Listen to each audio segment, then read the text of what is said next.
હું વાંચવાની મારી યુટ્યુબ ચેનલ નિધિ સ્ટડી પોઈન્ટમાં આપ સર્વે વિદ્યાર્થી મિત્રોનું ફરી એક વખત હાર્દિક સ્વાગત કરું છું। આજે આપણે જોવું છે ધોરણ 10 વિષય ગણિત પ્રકરણ નંબર 1 વાસ્તવિક સંખ્યાઓ, જેમાં આપણે જોઈતા હતા સ્વાધ્યાય 1.1નો પ્રશ્ન નંબર 3નો દાખલા નંબર 3 આજે આપણે જોવો છે।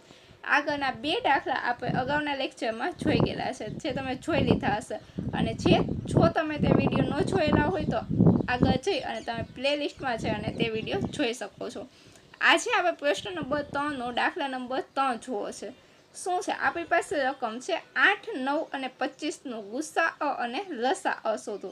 આપણી પાસે 8, 9 અને 25 ત્રણેય આપેલી છે સંખ્યા, એનો આપણે ગુસાઅ અને લસાઅ શોધવો છે, એટલે કે ગુરુત્તમ સામાન્ય અવયવ અને લઘુત્તમ સામાન્ય અવયવી શોધવા છે।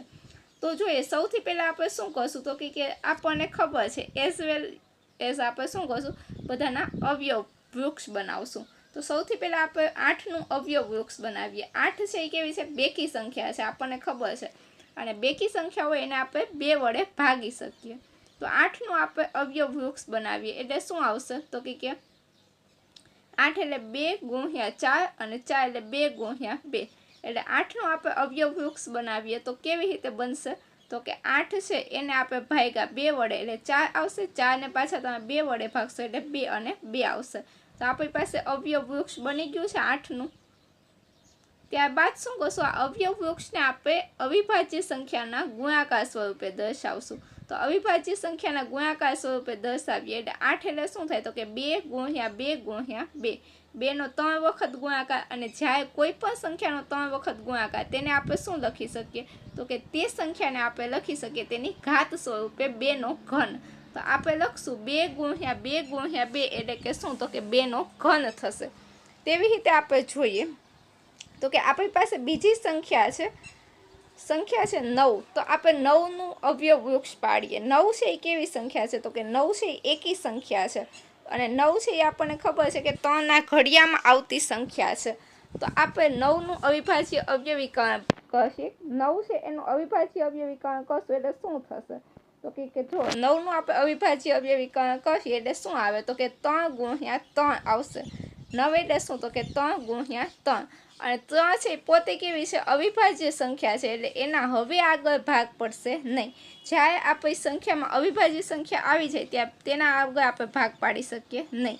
તો આપણે 9ને અવયવ વૃક્ષ સ્વરૂપે દેખાડીએ તો 9 છે એનું અવયવ વૃક્ષ કેવું બનશે તો કે 9 એને ભાગ્યા 3 અને 3 એકા 3, એટલે આવી રીતે આપણે લખીએ 3 ગુણ્યા 3 એટલે કે 9। અવિભાજ્ય અવયવ એના શું બને તો કે 3 ગુણ્યા 3, અને કોઈ પણ સંખ્યાને 2 વખત ગુણીએ તો એને શું કહી શકીએ? એનો વર્ગ કહી શકીએ, એટલે 3નો વર્ગ।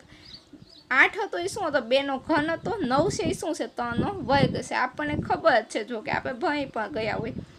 આગળ જોઈએ, આપણે 25નું અવયવ વૃક્ષ પાડીએ। 25નો એકમનો અંક કયો છે તો કે 25નો એકમનો અંક છે 5, એટલે આપણે એને 5 વડે ભાગી શકીએ।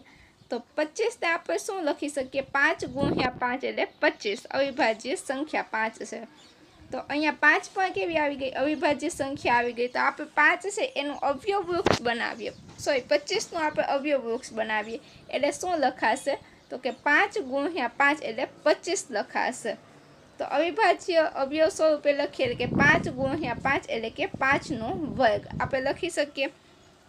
ત્યારબાદ જોઈએ હવે આપણે શું જોવું છે? ગુસાઅ અને લસાઅ। તો સૌ પહેલાં આપણે ગુરુત્તમ સામાન્ય અવયવ છે। હવે જો તમે 25 જોશો તો 25માં શું છે? 5 ગુણ્યા 5, એવી રીતે આપણે 9નું કહ્યું હતું 3 ગુણ્યા 3, 9 બરાબર। એવી રીતે આપણે 2નું જોયું હતું તો 8નું જોયું હતું, આપણે 8નું જોયું હતું તો 8માં શું હતું તો કે 2 ગુણ્યા 2 ગુણ્યા 2 એટલે કે 2નો ઘન। હવે તમને ક્યાંય પણ ગુસાઅ એટલે શું હોય તો કે બધામાં જે નાની ઘાત આવતી હોય એ અને સામાન્ય ઘાત આવતી હોય એ।